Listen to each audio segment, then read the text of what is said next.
이어서 뉴스이들 시간입니다. 영남일보 전준혁 기자와 함께하죠. 어서 오세요. 네, 안녕하십니까. 네, 이강덕 포항시장이 이재명 정부 출범과 관련해서 기자 간담회를 열고 지역 경제 활력 회복과 민생 안정을 위한 시정 운영에 최선을 다할 방침임을 밝혔다라는 소식이네요. 네, 이강덕 시장은 새 정부 출범에 맞춰 맞춤형 지역 현안 개발에 집중하겠다고 했습니다. 이 시장은 대통령직 일수위가 없는 상황인 만큼 대통령 공약과 연계된 포항의 핵심 사업들을 중앙부처에 적극 건의하겠다라며 주요 현안이 국정과제에 포함되도록 총력을 기울이겠다고 강조했습니다. 네, 미국 트럼프 대통령의 철강 알루미늄 관세 인상을 언급하면서 포항을 지탱하는 철강과 2차 전지 산업이 심각한 도전에 직면해 있다라고도 말했죠. 네, 맞습니다. 이 시장은 철강 산업을 국가 전략 산업으로 격상시켜서 정부가 파격적인 지원을 하도록 설득할 방침이라고 밝혔습니다. 네. 포항시 차원에서는 전기료 부담 감소를 위한 포스코 자체 발전소 건립에 행정적 지원을 하겠다고도 했습니다. 네. 또 지진 정신적 피해 위제로 청구 소송 문제도 언급을 했죠. 네, 이 시장은 산업통상자원부를 방문해 지진 피해 주민들의 어려운 상황과 필요한 지원 등을 적극 설명하는 동시에 대법원도 곧 찾아볼 생각이라고 말했습니다. 음, 또 더불어민주당 박주민 중앙선대위 기본사회위원장이 지난달 26일 시민단체와 지진소송 관련 간담회를 개최한 사실을 언급하면서 간담회에서 나왔던 특별법 개정이 현실화될 수 있도록 적극 노력하겠다고도 설명했습니다. 네. 한편 이 시장은 질의응답 시간에 나온 내년 지방선거 도지사 출마선과 관련한 질문에 대해서는 말을 아꼈다고요.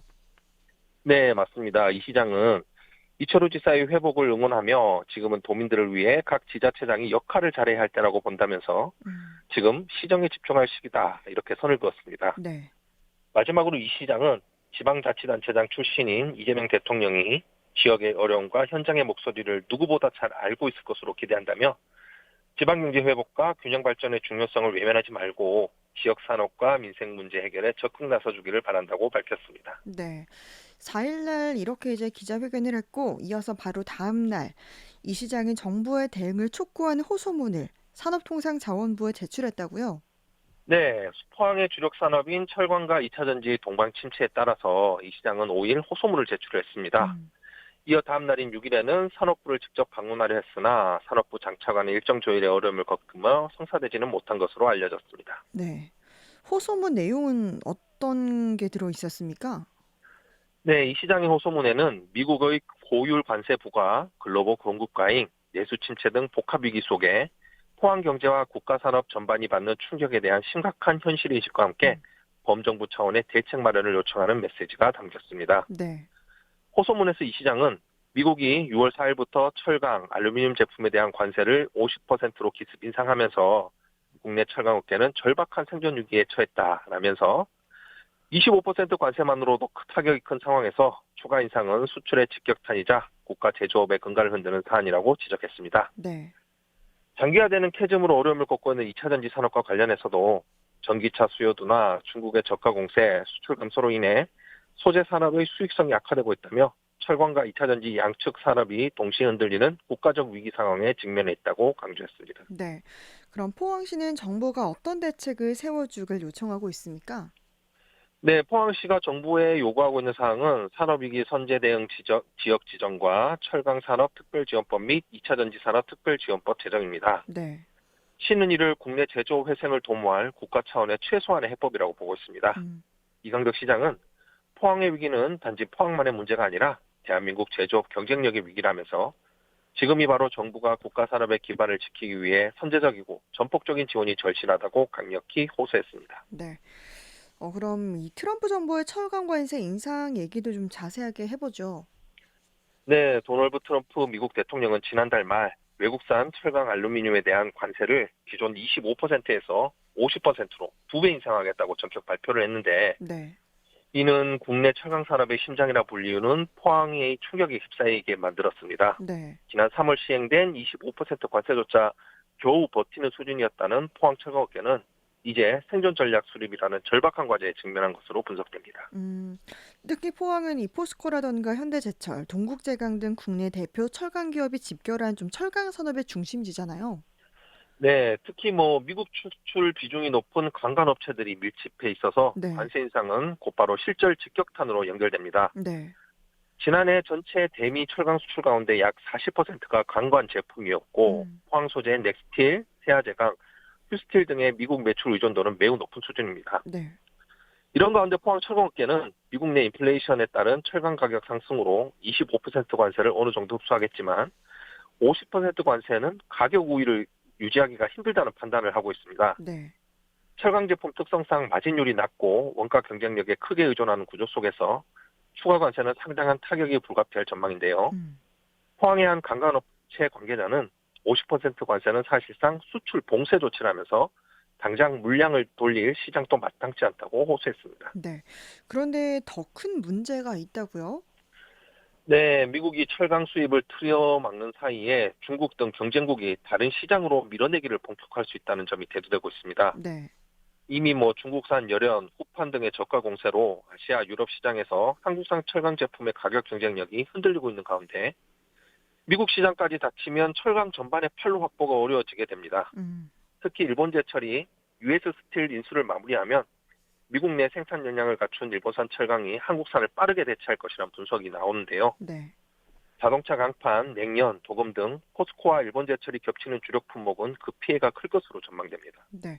특히 중소관광업체가 타격이 매우 클 걸로 보인다고요? 네, 대기업은 미국 현지 투자 확대라는 대응 카드가 있긴 하지만 네. 중소강간업체들은 상황이 좀 다릅니다. 네. 넥스틸과 세아제강 지주 등이 미국 휴스턴의 현지 공장 확대를 모색 중이나 현실적인 자금 조달과 인허가, 음. 생산만 확보 등이 막혀 있는데요. 네. 이로 인해 중소업체는 단기 생존을 걱정해야 하는 처지입니다. 음. 지역 경제 차원에서 보면 문제는 더욱 심각한데요. 네.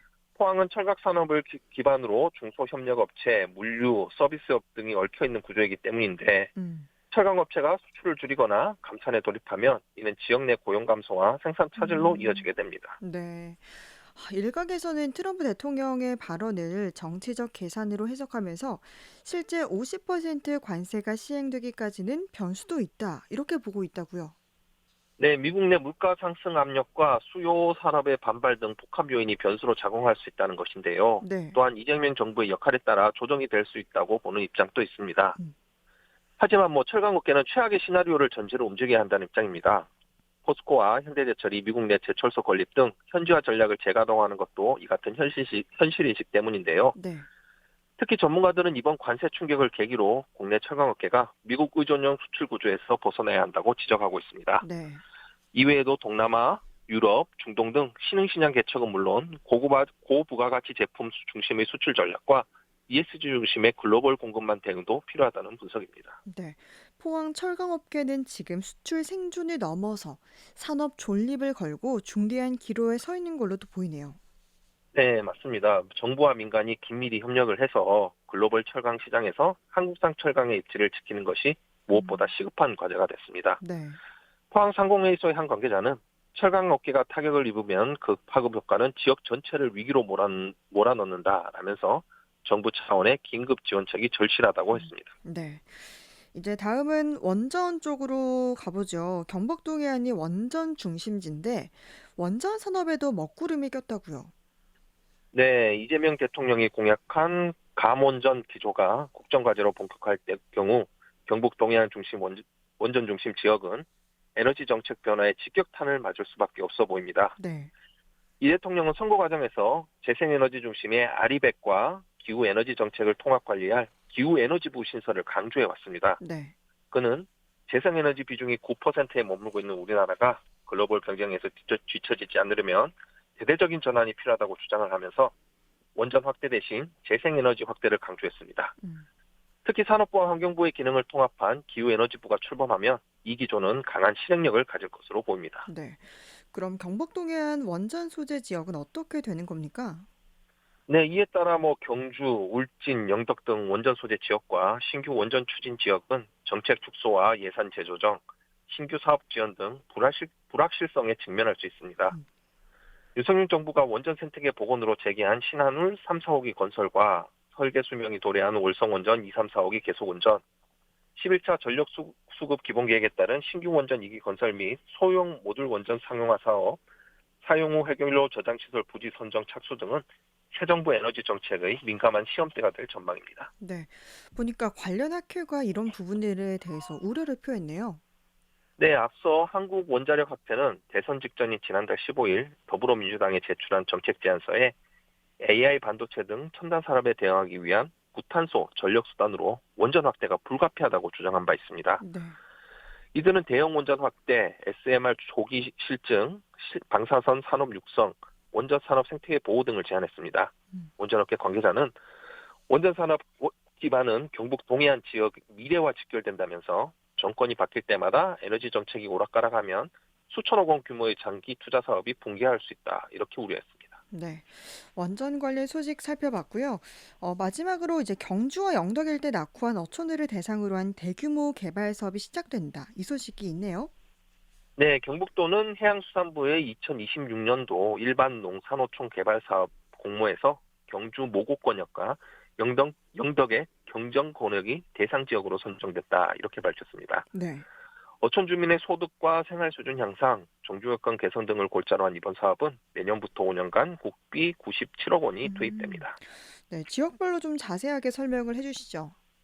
네, 우선 경주 모곡권역에는 5년간 63억 원을 들여 해변 활력센터 조성과 마을회관 리모델링, 배후마을 연계 환경정비 등이 추진됩니다. 네. 이어 영덕 경정권역에는 총 76억 원이 투입이 돼서 워라밸 센터 건립, 안전한 마을회관 조성, 삼터 환경 개선, 해안로드 정비 사업이 진행됩니다. 음. 특히 영덕 경정은 지난 3월 발생한 대형 산불에 큰 피해를 입은 지역으로 이번 사업이 주민의 조속한 일상 회복과 삼터 조성에 도움이 될 것으로 기대되고 있습니다. 네. 정상원 경북도 해양수산국장은 주민이 직접 참여하는 사업 추진을 통해 지역 공동체 기반을 복원을 하고 활력 넘치는 어촌으로 거듭날 수 있도록 하겠다고 말했습니다. 네. 한 주간의 이슈가 되는 소식들 짚어봤습니다. 전준혁 기자와 함께했습니다. 고맙습니다. 네, 감사합니다.